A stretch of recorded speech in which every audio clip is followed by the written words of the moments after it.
William Fitzgerald, spokesperson for homeowners maintaining our environment. The 1 in 5 could get a tax cut, but they did not.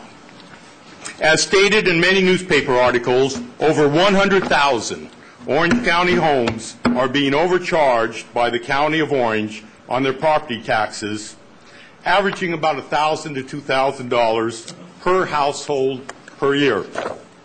Unfortunately, most of these homeowners that are being cheated by the County of Orange are families who have purchased their homes in the past 8 years and have young children at home.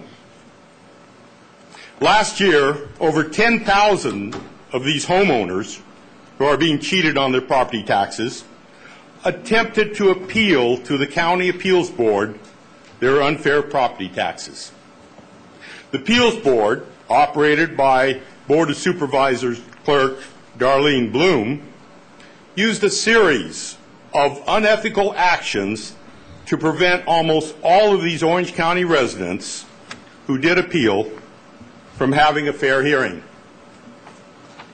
Previously, our organization blamed Darlene Bloom's mismanagement for the resulting unjust taxes to homeowners. However, since the remarks by Board Chairperson Janet Wynn that Darlene Bloom is doing a wonderful job running the Appeals Board, it is apparent that Darlene Bloom is like a commander of a concentration camp. She is just following the orders of her bosses. Mr. Fitzgerald. It is the county Supervisor Morlock. Is the county supervisors Mr. Fitzgerald. who are the Mr. ones Fitzgerald. responsible for rejecting the valid appeals claims of so many Orange County owners. Mr. Fitzgerald. We got 3 minutes. If this is freedom of speech. Heed your voice. Redirect the Board of Supervisors. Or I will keep Okay, is it you want it not so loud? Mr. Fitzgerald. The Internal Audit Department came out with a report. All right, let me finish the 3 minutes. Have you seen loud, the report, okay, Mr. and then make your comments. Excuse me, who runs this meeting? Have you ever been in the military? Have You know what that flag stands for behind you? You have no idea, do you? Have you ever been polite Freedom to of somebody? speech. Someone in a position of authority? You Never can't even been in the be polite? military, have Mr. Fitzgerald, I yield the floor over to Supervisor Morlock. Supervisor Morlock, please go ahead and ask your question. Colleagues, Mr. Peter Hughes recently produced a thorough report on some of the claims that Mr. Fitzgerald has been making regarding our assessor, Webster Guillory, and our clerk of the board, Darlene Bloom. We've spent some taxpayer dollars now to figure out whether what he's saying is accurate or true or legitimate. And Mr. Hughes came to the conclusion that it was not. So it kind of gets a little frustrating every week or two when Mr. Fitzgerald comes here and berates certain individuals when he has no credibility. I mean, I believe in freedom of speech, but I think he needs to do a little more homework and not just be here to use this freedom of speech to attack certain individuals, especially when we're dealing with it and looking at it sincerely with every respect, with every request. But I apologize for the fracas. I just wanted to we interrupt speakers from time to time to make points of clarification. That's why we have an urgent button on our screen.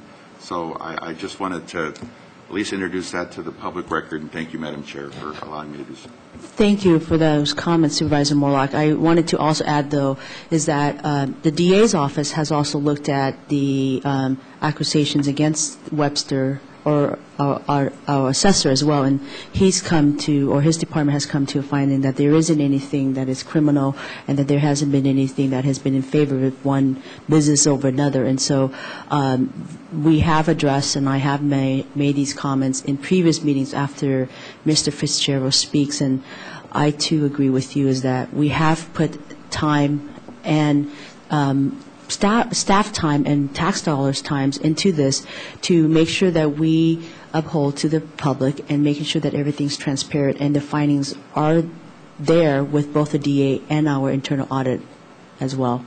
Vice Chairman Campbell? Yes, I believe the individual left his copy of the newspaper article. Could the communications put it back up?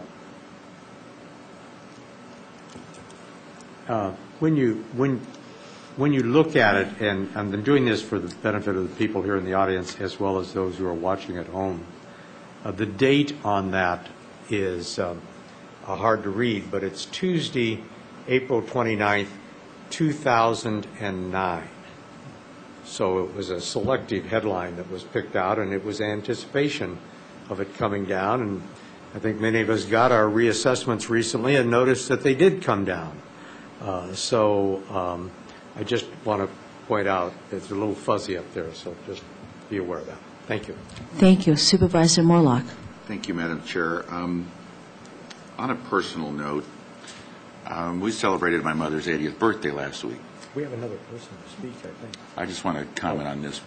And it's kind of funny when you reflect on your life, but what comes back to my mom when she talks to us, it's about the 5 longest years of her life, the 5 years she spent in Nazi-occupied Netherlands. So when someone wants to start comparing someone to the Nazis or to concentration camps, I think there comes a point where you've crossed what I think is freedom of speech. I think it's just inappropriate. Good afternoon. William Fitzgerald, spokesperson for Anaheim Home, homeowners maintaining our environment.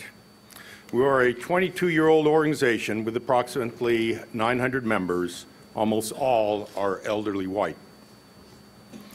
At the July the 19th redistricting public hearing, a speaker stated that something is wrong when 40% of the county population is Latino and not one county supervisor or member of their staff is Latino. After that speaker left, Supervisor Janet Wynn stated that she had 2 Mexicans working at her local district office. Whereas last month's speaker mentioned staff was obviously referring to the county department heads that are present at these board meetings. Supervisor Wynn's remarks were typical of the county's disrespect for our Latino population. Ever since the 40th Infantry Division in World War II and Korea, Latinos have been and are today in Iraq and Afghanistan the backbone of the United States infantry. Over 50,000 Americans and 200,000 Vietnamese died fighting communism in Vietnam. They all died in vain because in 1975, thousands of cowardly Vietnamese threw down their weapons, tore off their uniforms, and fled to America. Those Vietnamese who died fighting communism cannot be here today. However, many of those cowardly Vietnamese who fled are speaking here today in support of Supervisor Wynn's proposal. That proposal gives 17% of the population representation while continuing to ignore Mr. Fitzgerald, the 40% Latino would you stop this time population. Supervisor Wynn, please. Mr. Fitzgerald, I have no problem with you coming to the board meeting, every meeting, talking about a memo that I wrote. Yeah, As a I'm chair, the, it's not a question. It's not a question. It is not a question. I'm not asking a question. To my board of directors, I'm not asking a question. and we'll get back to you. But I'm pleased to have my my comment here. Let me finish. Your time is being stopped right there. So I have no issue with any individuals coming to reserve their right to speak in front of this board, but to actually accuse members of any communities coming to this country, this great country, for their freedom and democracy is appalling. It's wrong that you do that. You can talk about the memo that I wrote as the chairman of this board, but not to target any individuals who are here for freedom and democracy, and they have every right to be.